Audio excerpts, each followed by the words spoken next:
మీ business ఏదైనా మీ ఊర్లో promotion చేయాలంటే అది సుమన్ టీవీతోనే సాధ్యం. ఇప్పుడే సంప్రదించండి. హాయ్ హలో నమస్తే, వెల్కమ్ టు సుమన్ టీవీ. నేను మీ సుకుమారి. సో ప్లాస్టిక్ బాక్సులు బాటిల్స్ని ఎక్కువ యూజ్ చేస్తున్నారు. సో వాటిల్లో యూజ్ చేస్తే ఎలాంటి ఇబ్బంది ఫేస్ చేస్తారు? సో డాక్టర్ అయితే మన ముందున్నారు. డాక్టర్ మల్లికార్జున్ గారితో మాట్లాడి తెలుసుకుందాం. నమస్తే సార్. నమస్తే. ఎలా ఉన్నారు సార్? బాగున్నా. సో ఇప్పుడు ఈ జనరేషన్ చూసినట్లయితే ప్లాస్టిక్ ఎక్కువ అయిపోయింది. సో రోజు రోజుకి ప్లాస్టిక్ బాక్సులు బాటిల్స్ ఎక్కువ వస్తున్నాయి. మరి అలాంటి వాటిలో యూజ్ చేస్తే ఎలాంటి ఇబ్బంది ఫేస్ చేస్తారు సార్? ముందుగా సుమన్ టీవీ యాజమాన్యానికి అలాగే ప్రేక్షకులకి మీకు సుకుమార్ మీకు చందు కెమెరామ్యాన్ అందరూ కూడా శుభాకాంక్షలు అలాగే ధన్యవాదాలు. Thank you. మంచి ఆలోచనతో వచ్చారు. అయితే ఈ రోజుల్లో కరెంటు లేకపోతే మన జీవనశైలి ఏ విధంగా ఉంటుంది, అట్లాగే సెల్ ఫోన్ లేకపోతే మనం నడవగలమా? అదేవిధంగా ప్లాస్టిక్ని ఉపయోగించకపోతే మన జీవితాలు సాగుతాయా? కాబట్టి అది అనివార్యం. అయితే పెద్దవాళ్ళు చెప్పినట్టుగా అతి సర్వత్రా వర్జేత్, ఏది కూడా విపరీతం దాన్ని తగ్గించకపోతే విపరీత అర్థాలకు వస్తుంది. కాబట్టి మనకి నిత్య జీవితంలో అన్నీ ఉపయోగపడినప్పటికీ కూడా వివేచనతో ఎంతవరకు వాటిని ఉపయోగించుకోవాలా, వాటి మీద సమాజానికి కానీ ప్రజలకు కానీ ప్రభుత్వానికి నియంత్రణ ఏ విధంగా ఉండాలా, ఈ విధంగా చేస్తే అది మనకు ఉపయోగపడుతుంది. ఉదాహరణకి కరెంట్ ఉంది, దాన్ని అనేక రకాలుగా ఉపయోగించుకోవచ్చు. ఫ్రిడ్జా, టీవీనా, లైటా, ఇంకోటి కూడా ఉపయోగించవచ్చు. ఇది జాగ్రత్తగా ఉపయోగిస్తే. కానీ అజాగ్రత్త ఉపయోగిస్తే షాక్ కొడుతుంది, మనిషి చనిపోయేదానికి కూడా అవకాశం ఉంటుంది. ప్లాస్టిక్ కూడా అంతే.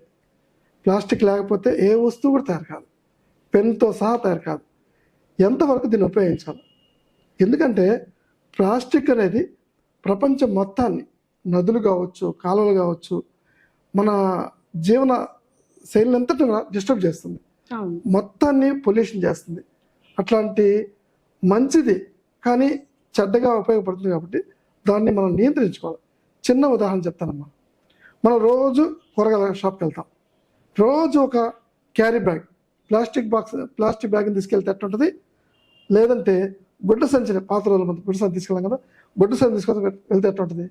మనకి వివేచన ఉండాలి. ఈ ప్లాస్టిక్ 100 రోజులకి 100 క్యారీ బ్యాగులు తీసుకొస్తే ఎంత వేస్ట్ అవుతుంది, ఒక గుడ్డ సంచిని ఉపయోగిస్తే ఎంత ఉపయోగపడుతుంది. ఈ విధంగా సముద్రాలు కావచ్చు, నదులు కావచ్చు, ప్రతి ఒక్కటి దీనివల్ల పొల్యూషన్ కలుషితం అవుతుంది. ఇది కరగంది, ఇది నాట్ బయోడిగ్రేడబుల్, ఎప్పటికి కరగదు, అట్లా పేరుకుపోతుంది. దానివల్లే ఫ్లడ్స్ రావడం కానీ, ఇప్పుడు వీధులు తిరుగుతున్న జంతువులు, ఆవులు కావచ్చు, కుక్కలు కావచ్చు, వాటికి తెలియదు అది ప్లాస్టిక్ అరగదని చెప్పి అవి తినేస్తాయి, అవి చనిపోతున్నాయి. ఇవన్నీ కూడా మనం ఆలోచించాలి. సో అదే విధంగా మన బాక్సులు తింటాం కదా, వేడి వస్తువులను వేసినప్పుడు అది కరిగిపోతుంది. ఖచ్చితంగా వేడికి ఏ వస్తువుని కరగాల్సింది. ఇప్పుడు మనం కాఫీ కప్పులు ఉంటాయి, దాంట్లో పల్సని పొర ఉంటుంది, అసలు మైక్రో తిన్నమాట. మనం వేడి కాఫీ దాంట్లో వేసినప్పుడు ఎంతో కొంత కరుగుతుంది. ఈరోజు సుమారుగా 1 గ్రాము తిన్నాం, రేపు ఎల్లుండి మొన్నాడు సంవత్సరానికి ఎన్ని గ్రాములు తింటాం?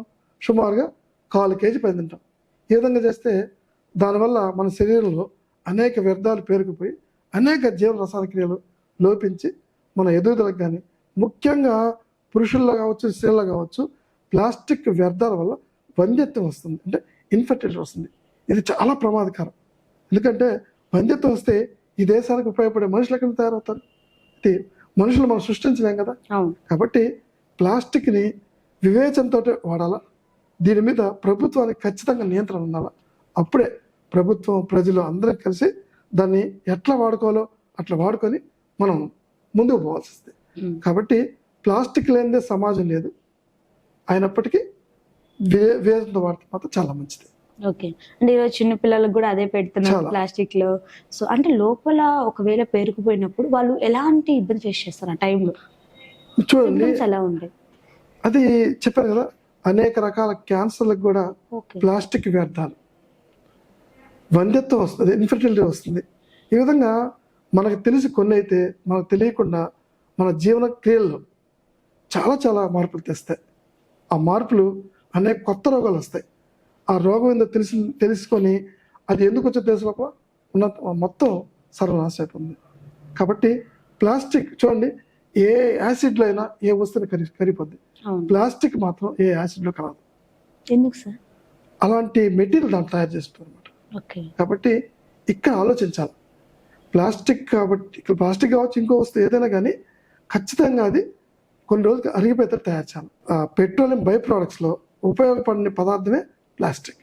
కానీ దానివల్ల ఒకసారి అలవాటు చేసుకొని మొత్తం నాశనానికి దారితీసింది. కాబట్టి ప్రభుత్వం దీని మీద ఖచ్చితంగా నియంత్రణ ఉంటాయి. అవును. ఇప్పుడు అన్ని షాపుల మీదకి రైడ్స్ జరుగుతాయి. అవును. ప్లాస్టిక్ బాక్స్, ప్లాస్టిక్ బ్యాగ్లు ఏవో చెప్తారు అనమాట.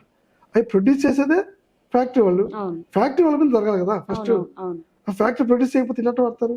అవును. కాబట్టి వాటిలో కూడా మెలుకువగా కరిగిపోయే ప్లాస్టిక్ తయారు చేయడం ఇప్పుడు వస్తుంది. అట్లాగే మొక్కజొన్న నుంచి ఒక లేయర్గా తయారు చేసి సేమ్ ప్లాస్టిక్ లాగా ఉంటుంది, అది మాత్రం బయోడిగ్రేడబుల్. అట్లాంటి వాటికి ప్రోత్సహించాలి. ప్రభుత్వం ఏ విధంగా ప్రోత్సహించాలి?